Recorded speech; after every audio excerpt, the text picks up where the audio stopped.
Okay, so let me start recording. Today's lecture is devoted to two small topics in combinatorics. One is called the exponential generating function, and the other is called the summation operator. And we'll start with the second topic because it's more related to the usual generating function we studied last time, and then we'll do some exercises and then we go to the exponential generating function. So the usual generating function we discussed last time, and if we have a sequence of real or complex numbers, a0, a1, and so on, an can be finitely many or infinitely many, then we make a formal generating function, which is the summation I from 0 to infinity, ai x power I. So we do not really require anything special from this series. It's just a way to code our sequence of numbers. But it turns out that if this series has a positive convergence radius, which is nice, then we consider it's an actual so-called analytic function. And in particular, we can differentiate it any number of times. And if we call it, say, f, then the nth coefficient of an can be calculated at the nth derivative of this function divided by n factorial. And we have a number of natural operations, and it's really nice to work with those things.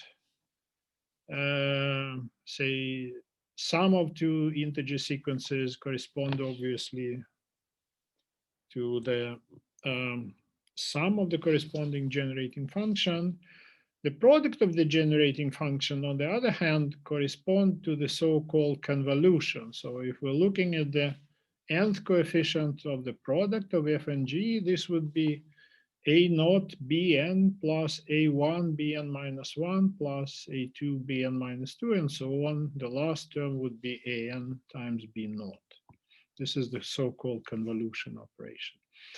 And we discussed a whole bunch of interesting and nice properties of those things last time. Today, I'll add one more topic to that. I'll talk about the convolution operator, and this, I'll share my screen. Okay, so let me remove this thing. So I hope you see my screen now. The summation operator, yes. Okay, so let me go through some basics of this thing, and then we'll concentrate. I have chosen a bunch of exercises we will work, and then we move to the exponential generating function.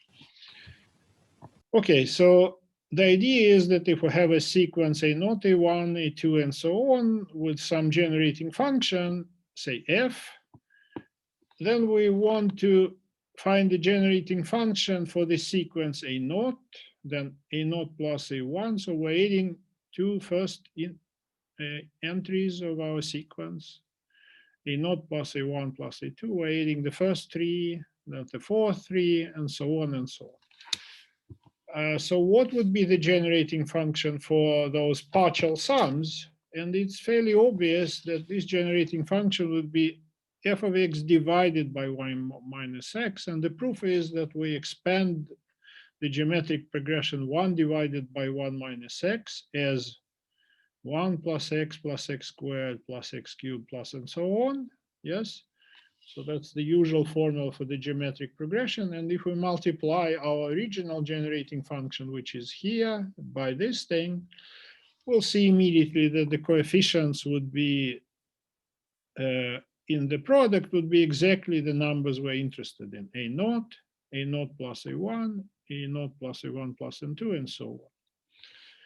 So the division by 1 minus x, or the multiplication by 1 divided by 1 minus x, is the so-called summation operator. So it's just a simple division on the level of generating function, and it corresponds to summing of the first entries of the of the sequence on the level of expansion it's in coefficients. Okay, so for example, if we start with a trivial thing, when we are looking at the generating function of the sequence 1, 1, 1, 1, 1, then it's given by this geometric progression 1 divided by 1 minus x.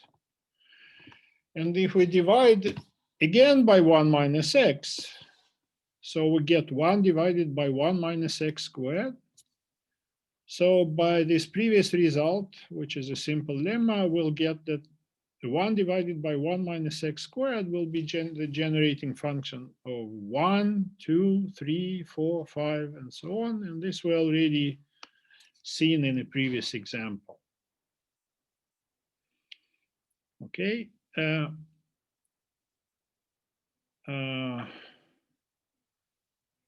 So then the next example is quite simple again, is that if we just look at a very special sequence, 0, 1, 1, and then all zeros, which it just correspond to the polynomial x plus x squared. If we divide it by 1 minus x, what we'll get would be the first entry would be 0, then it would be 0 plus 1, then it would be 0 plus 1 plus 1, and then it stays the same. So we get the sequence would be 0, 1, 2, 2, and then 2 will continue. The rest of the entries would be 2. And in a similar way, we'll be able to produce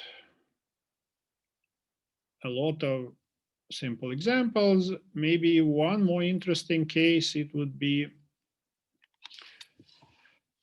the summation. So we will want using the generating function to find the formula for the sums of squares of positive integers.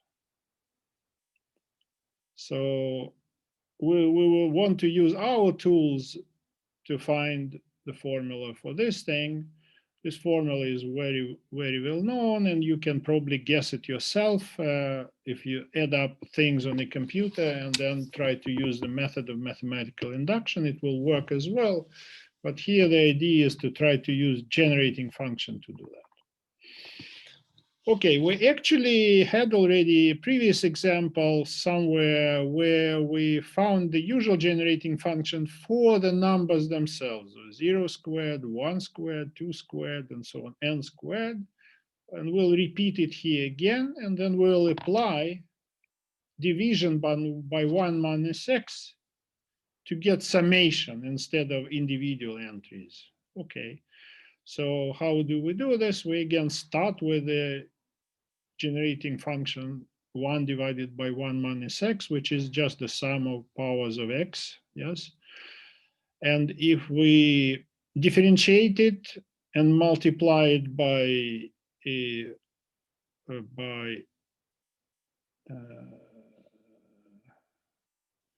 okay, here they're suggesting we just differentiate it, multiply maybe by -1, I guess, yeah.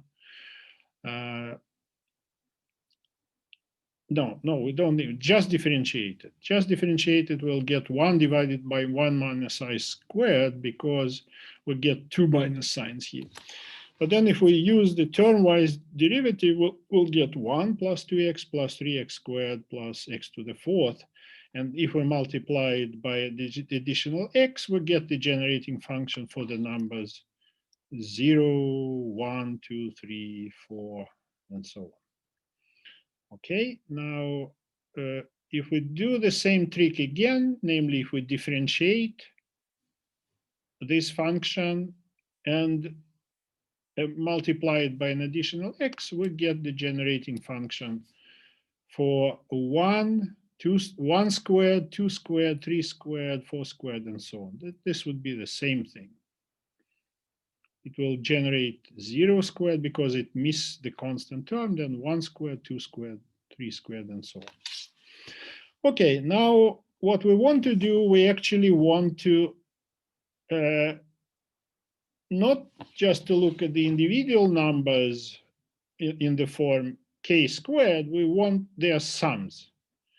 And to do this, we can use the summation operator, meaning that we take this generating function and divide it by additional 1 minus x.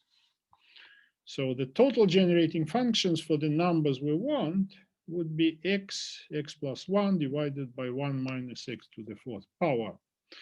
And now if we want to find the formula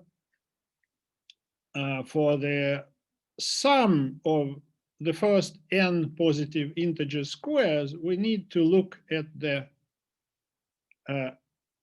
the coefficient at x power n in this generating function. Okay, so to do this, what is the best way?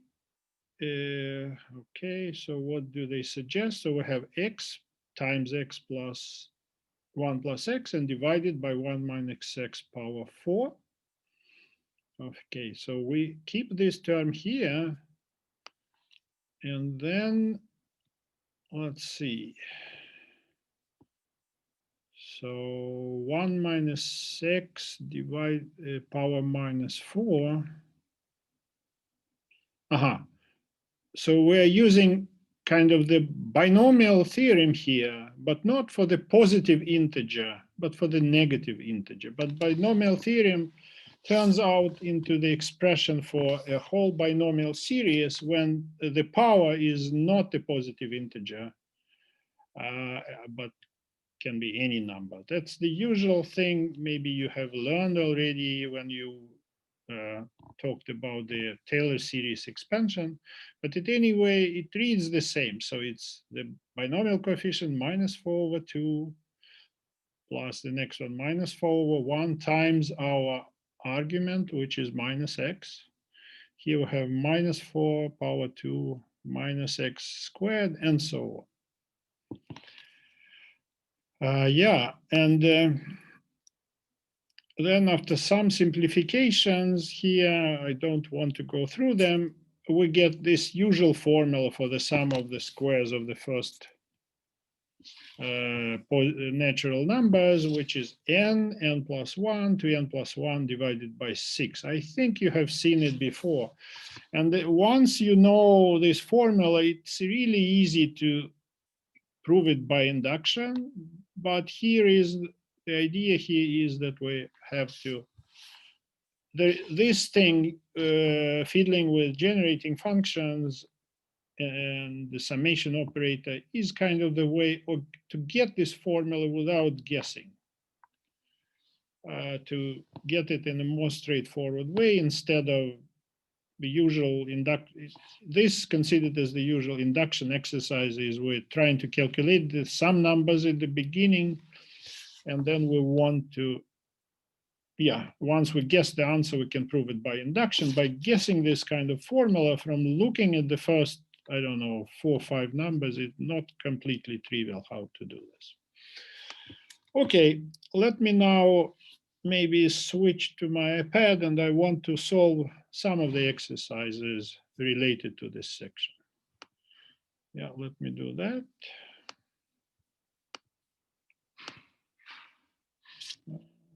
Okay. It just worked 2 seconds ago. Yeah, good. I'm always afraid that it wouldn't work. Okay, the first thing I want exercises, some exercises for this section. So we're going through sections 9.4 and 9.5. So this is section 9.5. And I want to do some exercises. Hopefully they will not collide with what Johan will be doing with you later. So the first one is exercise number 6. And so we have the usual generating function for the sequence A0, A1, and so on, AN. Yes. And its value at 1 is, of course, just the sum of elements in our sequence.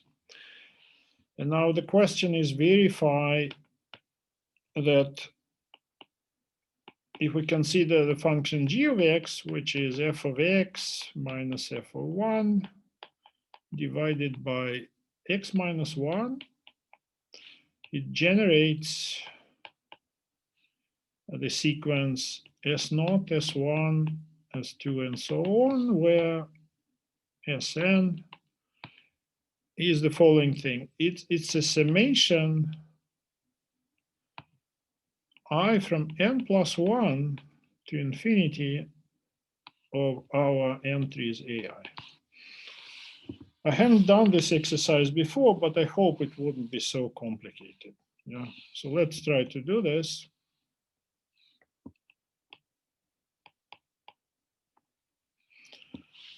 Okay, we'll just do what it asks us. So we want to expand g of x and see how its coefficient, how its entries in front of x power n look like. So if we subtract f of x from f of 1, so what we get would be sum I from 0 to infinity ai x power I minus 1, yes. And then we should divide it by 1 minus x. And the division by 1 minus x would be, we can change the sign here, minus, and then we should multiply by 1 plus x squared plus x cubed plus and so on.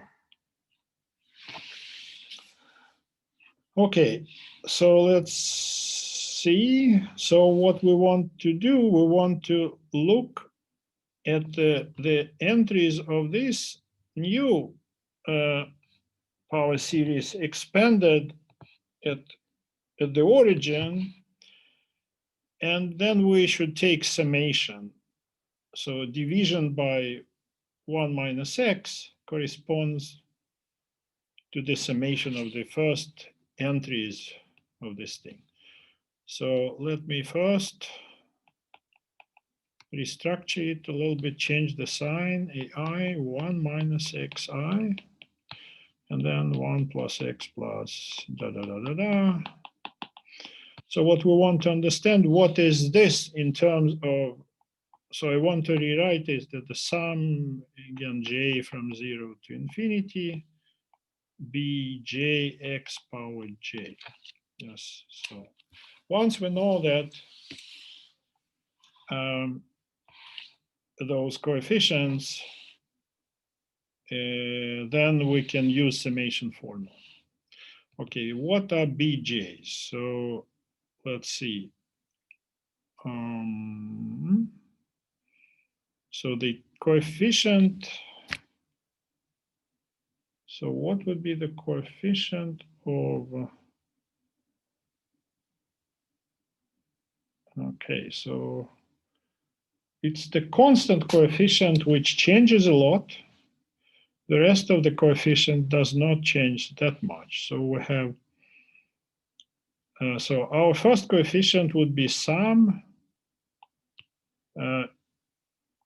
a, say, I from 0 to infinity, like this. Then the rest of the coefficients, they do not suffer that much. So that would be minus. And we have the summation from, say, k equals to 1 to infinity, ak x power k. Yes. That's what our series is. So its constant term has changed a lot, but the remaining coefficients are just changing the sign. Okay, now according to the summation formula, so S0, S1, S2, and so on would be the sum of the first entries of this series. So S0 is just, again, the whole sum of I from 0 to infinity of ai. We're not subtracting anything. Now, if we look at S1,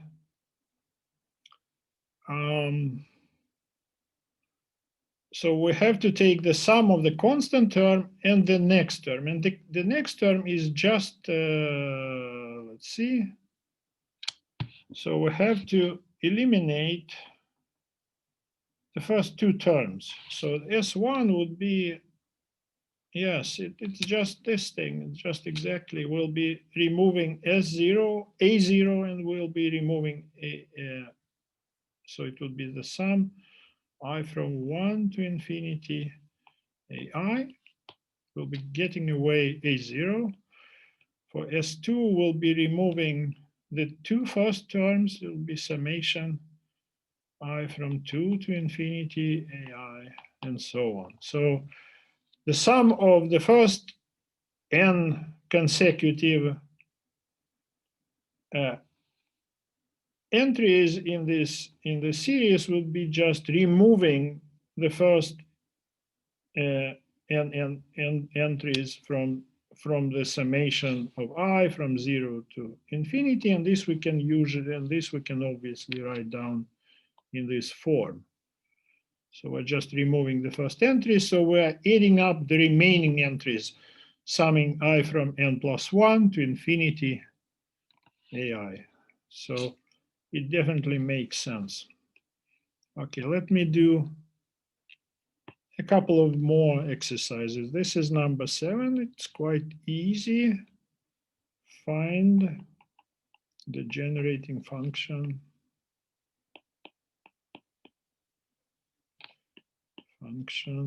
for the following numbers. an is summation I from 0 to n 1 over I factorial. Okay, how do we do this? Okay, we first we do the additional exercise, step 1. Find the generating function for these entries separately. For, say, b, n equal 1 over n factorial. And this we know how to do, of course, because so this is this generating function. I'll call it by g of x. It would be sum x power n divided by n factorial, summation from 0 to infinity. And this is just the usual expansion, Taylor expansion of the exponential function. Yes. Now our function, our generating function will be obtained using this summation operator. Let me call it f of x. It will correspond to e power x divided by 1 minus x. That's the trick which adds up the first entries in the sequence. And that's the whole exercise, so to say. So this is what we want. Okay, now I have one more thing to look at. It's exercise 8 here. Find the generating function for the triangular numbers.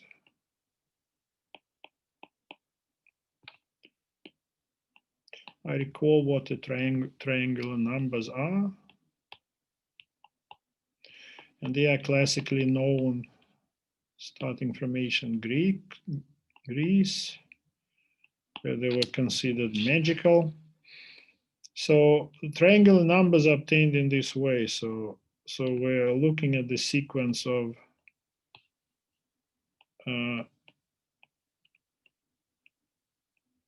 integer triangles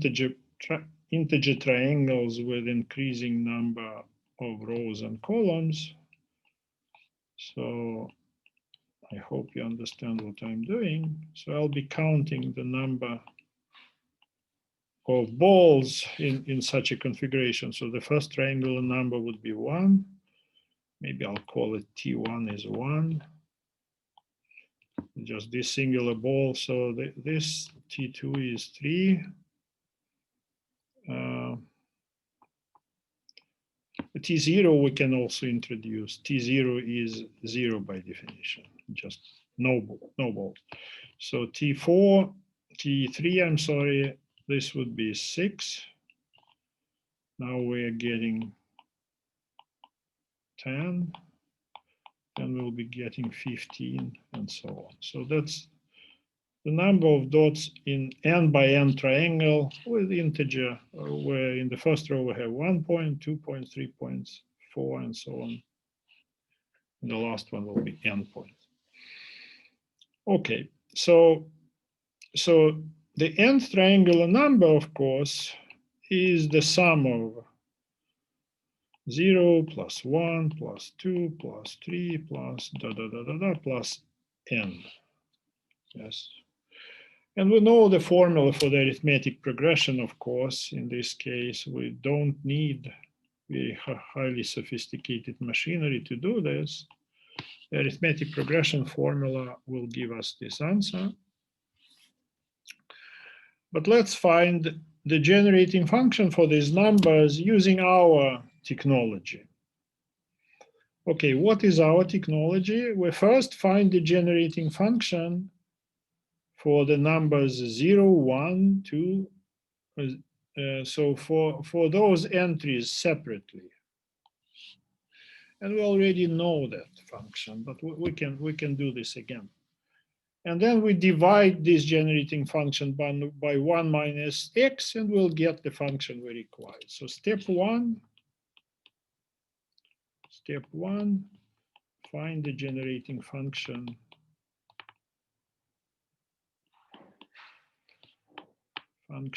for the sequence 0, 1, 2, 3, 4, 5, and then step 2, apply division by 1 minus x to it. Okay, so actually we've just seen how to get this function, but we can repeat again. We start with 1 minus x, which is the generating function of what? 1 plus x plus x, 1 plus x plus x squared plus x cubed plus . If we differentiate it once, we'll get 1 divided by 1 minus x squared, because there is a double change of signs. And this will give us what? This will give us 1 plus 2x plus 3x squared plus . And it's almost what we want, except that we want to shift it by x. If we look at x divided by y minus x squared, we'll get exactly our guy. We get x plus 2x squared plus 3x cubed plus 4x to the fourth plus and so on. Yeah. So this is the generating function we like. It generates the sequence 0, 1, 2, 3, and so on. And now step 2 would be our generating function is by this summation, by the summation operator, f of x equals, we have to divide additionally the function we have by another copy of 1 minus x. We'll get this thing. This would be our answer. Okay, so far so good. Now this is all exercise I want to do about the summation operator, and let me move further to the exponential generating functions. I'll stop sharing this thing and I'll start sharing my usual screen. Okay, and I hope you see the text. So I have to scroll back to the beginning of section 9.4. Okay, so here is some interesting comments that the usual generating function is usually used in the situation when we count objects where the order is not important. For example, we count the number of ways to choose a group of k objects from a group of n objects, the usual binomial coefficients. So, for example, 1 plus x power n is the usual generating function for the binomial coefficients, which is in this book are denoted by c n over k. Okay. But if we want to count the number of objects where the order in which we count is important, then another generating function is usually more convenient. And this is called the exponential generating function. For example, the same. So first, let me give you the definition, which is here, definition 9.4. If we have, again, a sequence of numbers, 0, a0, a1, a2, blah, blah, blah, then the exponential generating function is similar to the usual generating function, but ai is divided by I factorial. So notice that convergence properties of the exponential generating functions are usually much, much better than of the usual generating function, because here we additionally divide by I factorial, and this usually increases radius of convergence dramatically. But anyway, that's not what we'll be mainly concentrating at. We can start with an observation that the same a plus x power n would be now the exponential generating function for the number of combinations. So we will be keeping n factorial here, and then we know that the usual binomial coefficient c n over k equals n over k equals this number n times n minus 1 blah blah blah n minus k plus 1, which is p of nk additionally divided by n factorial. Okay. Okay, so some trivial observations that now the exponential function, the usual exponential function, e power x, would be now generating the sequence of all ones. In the usual sense, as considered as the usual generating function, it's generating the sequence of 1 divided by n factorial, of course. But as an exponential generating function, it just generates a sequence of ones. Now, here is a nice exercise which we'll probably work on a little bit later. And a similar exercise is how can we count the number of words coming from letters in a given word. So now since we're counting words, the order in which letters appear is obviously important. And this is kind of a hint that one should use the exponential generating function to do that instead of the usual generating function. So let us go through this example with some details. So the word they're using here is the word engine. It has 2 repetitions of E and 2 repetitions of N, and then a single G and a single I. So let's first do the word counting by hands with no tools, and then we can repeat it or reinterpret this using exponential generating functions for the letters, for the distinct letters which appear in this word. So in this word we have 4 distinct letters, E, N, G, and I. And the first 2 appearing with multiplicity 2, and the G and I are single occurrences.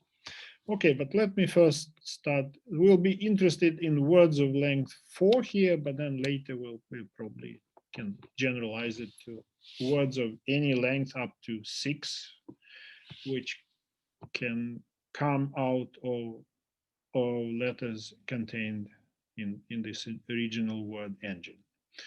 Okay, so there are 8 ways to pick 2 letters out. I'm sorry, 4 letters out of the 6. So they are shown here: double E, double N, double E, G, N, double E, I, N, double E, G, I, blah, blah, blah, blah, blah. And then here you see how many words you can get if you pick those things and just want to order them in a different way. And this coefficient comes from, we'll look at all permutations of 4 letters, assuming that they are kind of distinct. So we get 4 factorial of these words, but then we have to divide, in this case, by 2 factorial, 2 by 2 factorial, because 2 different copies of E, if we swap them around, if we change place of them, this will give us the same word, and the same with 2 copies of N. Here we have EEGN, so we have 4 factorial if we kind of assume that these 2 copies of E are distinct. But then we have to divide by 2 factorial, which is, so we have 2, swapping these 2 E's around does not change the word, and so on. So everywhere where 2 identical letters appear, we have to divide 4 factorial by 2. And if we had the 3 copies of E, we should, and we have picked a combination, say with 3 E's, then we had to divide by 3 factorial and so on. I hope you understand. So this is kind of, if we add those things up, I think we get 106 or something. The answer is here. 102, I'm sorry, 102. Okay, but the way to attack this problem in more sophisticated way than just to do those things by hand is that we take the product of the exponential function corresponding to distinct individual letters. And then we count the coefficient in the product appearing at x. So since we're looking at words of length 4, we have to look at the coefficient at x power 4 divided by 4 factorial. If we were looking at coefficient of words of length 5, then we had to look at the same product, the same general exponential function, but should look at x power 5 divided by 5 factorial. Okay, what's the exponential generating function of the situation we're interested in? So each individual, so we have 2 types of letters here. We have E and N, which each appear with double multiplicity, and then we have G and I, which appear with singular multiplicity. So for G and I, we have the exponential generating function 1 plus x. So either this letter does not occur at all, which correspond to this constant 1, or it occurs once, which correspond to this x. And 1 factorial is just 1. So it would be 1 plus x for both G and I. For E and N, we have either we have no copy of E, which is this one, or 1 copy of E, which is this 2, or again, 2 copies of E, which is the coefficient which is coefficient 1 at x squared divided by 2 factorial. And we have this generating function both for E and for N. So the totally we're getting this nice product, 1 plus x squared divided by 2 squared, because we have E and N, and then 1 plus x squared, which is G and I. Okay, and this would be the exponential generating function for all possible words which can be obtained from the letters in engine. Yes, so this would be a polynomial of degree 6 because we have just 6 letters totally. If we and the coefficient at x power 6 divided by 6 factorial will give us all possible words of length 6 we can obtain by shuffling letters in engine. I don't know the answer, but probably it's not very complicated. Yeah, the maximal power would be 6 x power 6 divided by, what do we get? We get 2 factorial, 2 factorial. So it would be 6 factorial divided by 2 factorial, 2 factorial, of course, coming from possibility to swap E and N, E, 2 copies of E and 2 copies of N. Okay, and here the text contains a little bit more details how entries we're interested in x power 4 divided by 4 factorial, how different ways to get the fourth power in this product will contribute to different to these 8 different initial choices of 4 letters out of 6 with possible repetition and so on. So there are 8 such ways to get here x power 4. For example, we can choose an x from here, we can choose an x from here, we can choose an x from here, we can choose an x from here, which this corresponds to picking 1 copy of E, 1 copy of N, 1 copy of G, and 1 copy of I. And then we get 4 factorial such things. Now there is a different way. We can get square from here, say 1 from here, x, and so on and so on. And here it's explained how those such choices correspond to our initial table with 8 possibilities and so on. So, okay, so we'll do something similar a bit later.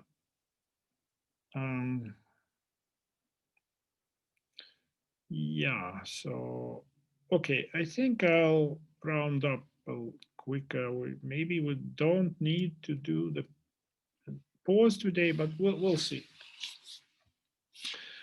Okay, so here are some trivial observations that e power x is the exponential generating function of the sequence of all ones, and e power minus x is the exponential generating power series for the sequence 1, minus 1, 1, minus 1, 1, minus 1, and so on.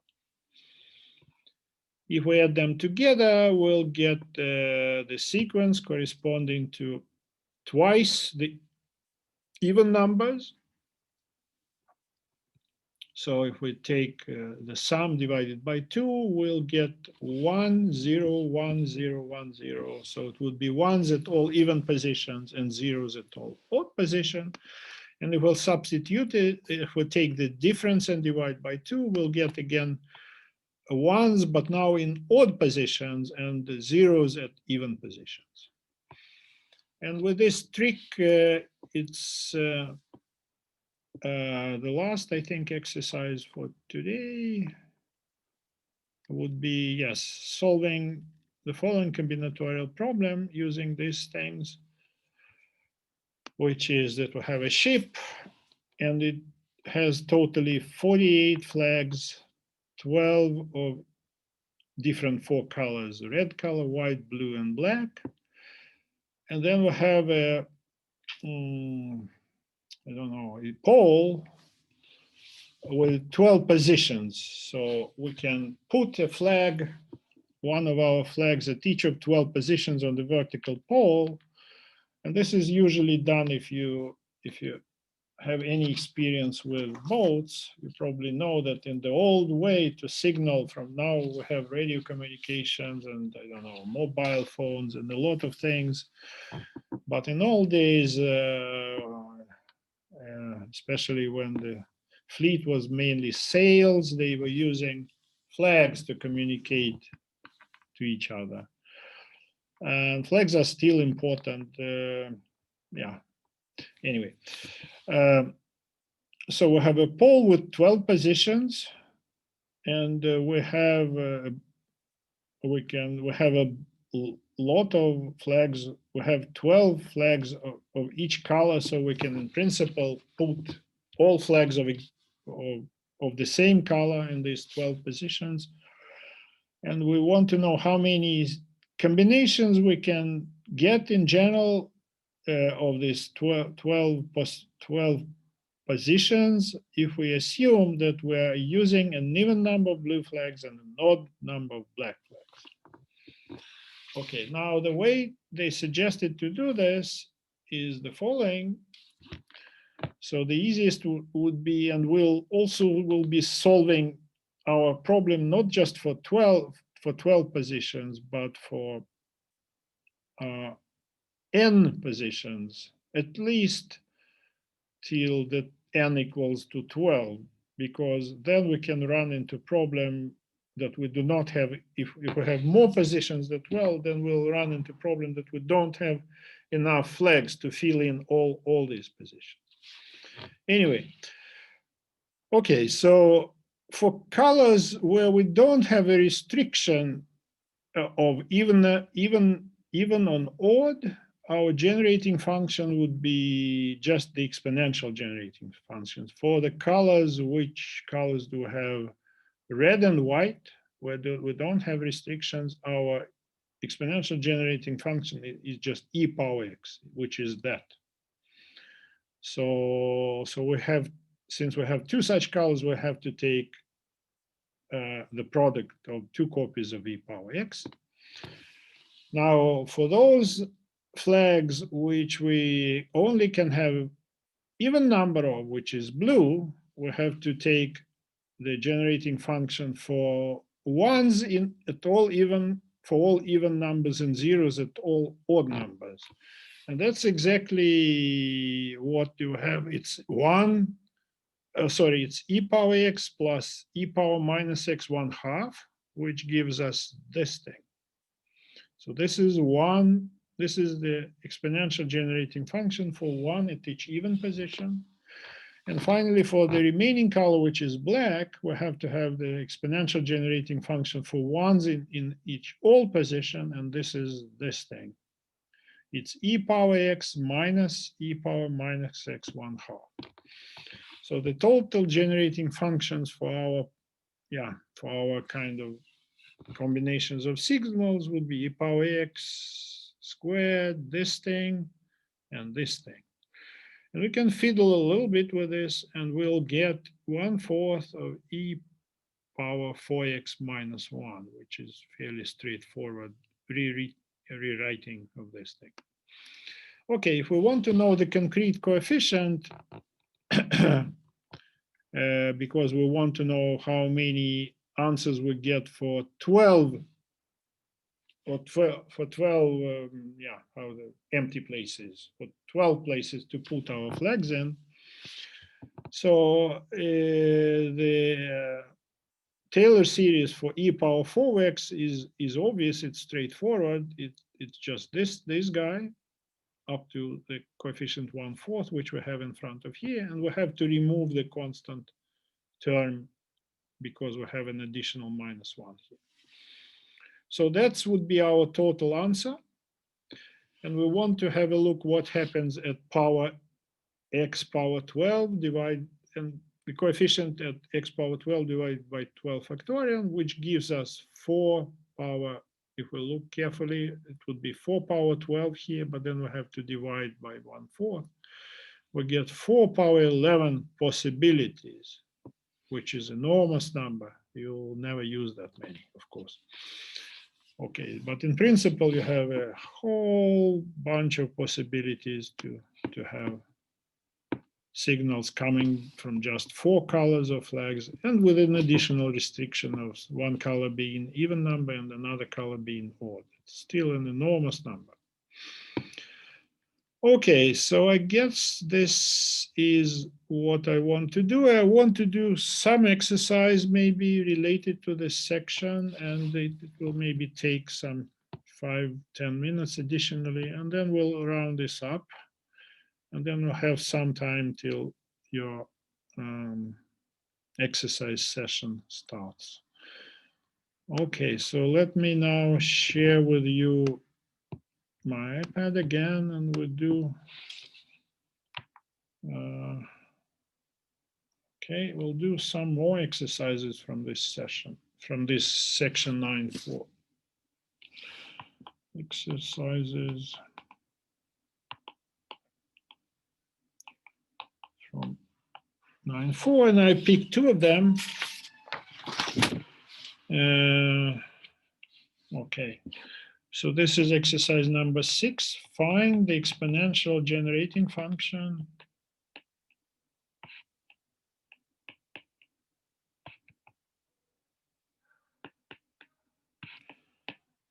for words coming from, and then we have Hawaii. Will be 3 different words. This would be the first case, Hawaii, which is spelled with double I if you don't know. B. This is one of the complicated words. Mississippi. That's the biggest river in States. That's where Mark Twain lived and wrote his novels about Huckleberry Finn and Tom Sawyer. And finally, the word isomorphism, which has something to do with mathematics. Okay, so let's see. Hawaii, what do we have? If we start with that, we have double A, double I, H, and W. So that's exactly the situation we had in this example before. So we can solve this easily. This would be 1 plus x squared divided by 2 factorial squared, and then this comes from those 2 copies of A and copies of I, and then the 1 plus x squared, this comes from H and W. So that's exactly the same thing we had before, nothing fancy. Now let's look at Mississippi. So what do we have at Mississippi? 1 copy of M. How many copies of I? 1, 2, 3, 4 copies of I. 1, 2, 3, 4. Good. 4 copies of S. 1, 2, 3, 4. S, S, S, S. And finally, 2 copies of P. I guess this is it, yeah? So this generating function here would be, this gives us 1 plus x, M. P gives us 1 plus x squared 1/2.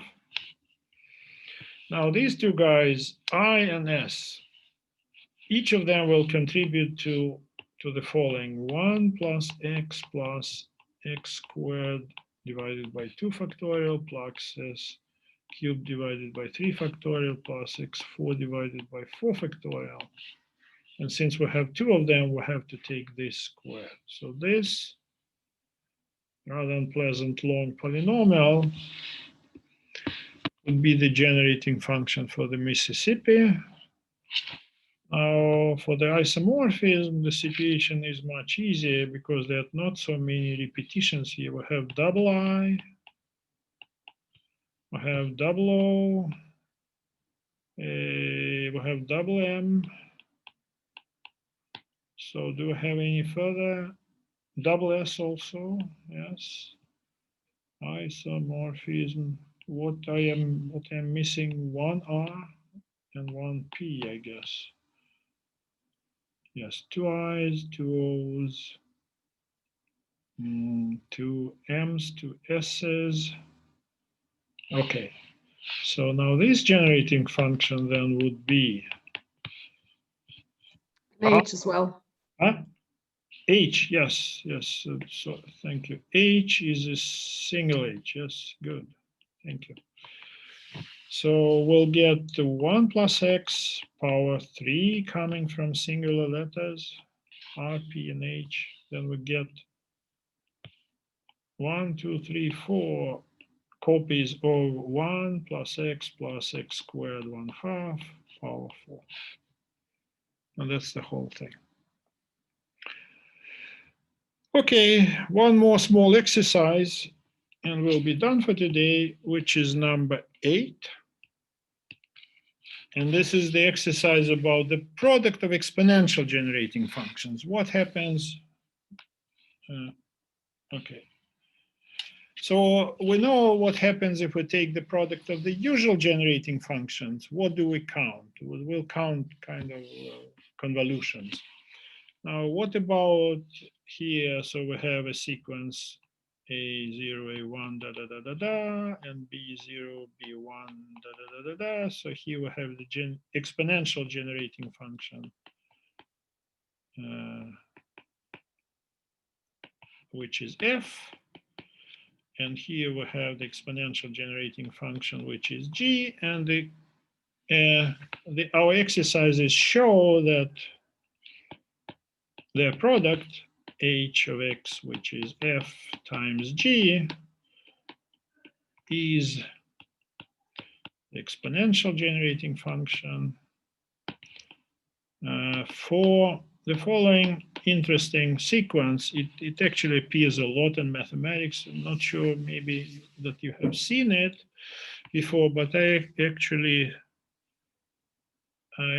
saw it several times in my research.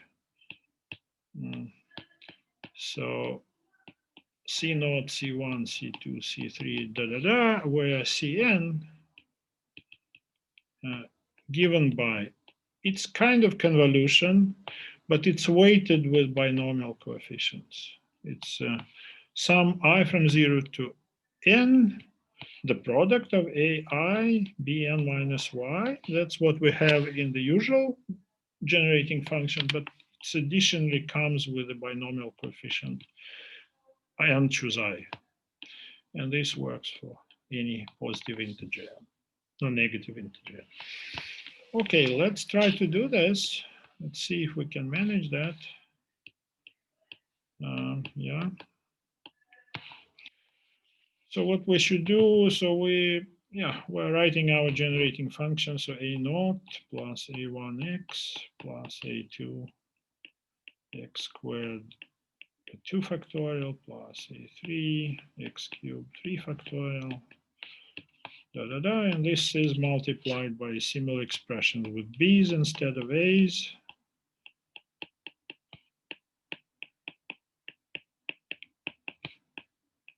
And we have to multiply those things and see what the coefficient in the product would be at x power n divided by n factorial. Okay, so we start with, this would be a0 b0, of course. Then we have a0 b1 plus a1 b0 x. So this is the same as for the usual generating function, but starting with quadratic terms, we have somewhat different things. Yes, what do we have? For the squares, we'll get, let's see, a0 b2 divided by 2 factorial plus a1 b1 plus a2 b0 divided by 2 factorial times x squared plus and so on. So let's see what coefficient we'll get at. So I'm writing this as sum Cn x power n divided by n factorial. And I'm interested in getting the explicit expression for the coefficient Cn. Okay, let's see. So what do we have? Let me first write Cn x power n factorial equals 2. And I'll be just adding terms of n power in this product. So we should get a0 bn x power n divided by n factorial. Yes. Plus a1 x bn minus 1 x power n minus 1 divided by n minus 1 factorial. Yes. Okay, plus a2 x squared 2 factorial bn minus 2 x power n minus 2 n minus 2 factorial. Let me write down one more so we can get the picture more clear, like this. Yes, and so on. The last would be, of course, an divided by what? N factorial x power n, and then times b naught. Okay, so we can throw away x power n, of course, over here. And what we get is that Cn divided by n factorial is a naught bn divided by n factorial plus a1 bn minus 1 divided by n minus 1 factorial plus a2 bn minus 2 divided by 2 factorial n minus 2 factorial. Quite a clear picture, plus the last guy would be an divided by n factorial b naught. Now, to get Cn, we should multiply by n factorial both the left-hand side and the right-hand side, which will give us Cn equals a naught bn plus, here we have, for the next term, we'll get n a1 bn minus 1, bn minus 1, yes. Now we'll be getting plus n factorial, 2 factorial, n minus 2 factorial. I think you're now trying to start recognizing those things. A2 bn minus 2 plus the next guy would be n factorial divided by 3 factorial, n minus 3 factorial, a3 bn minus 3 plus, and so on. So the right hand side obviously is what we wanted. It's it's n over n choose 0 a naught bn plus n choose 1 a1 bn minus 1 plus n choose 2 a2 bn minus 2 plus, and so on, plus n choose n a n b naught. That's exactly the thing we wanted to prove. Yeah, and this is probably the end of my lecture for today. So I'll do the usual thing. I'll stop recording and I'll pause and also send you my notes if you want, and I'll send you the link to the recording. Okay, so next time it will be more material. Today is fairly short lecture because it's just the choice of material in these two sections is too little to have 2 hours of that. Okay, see you next time.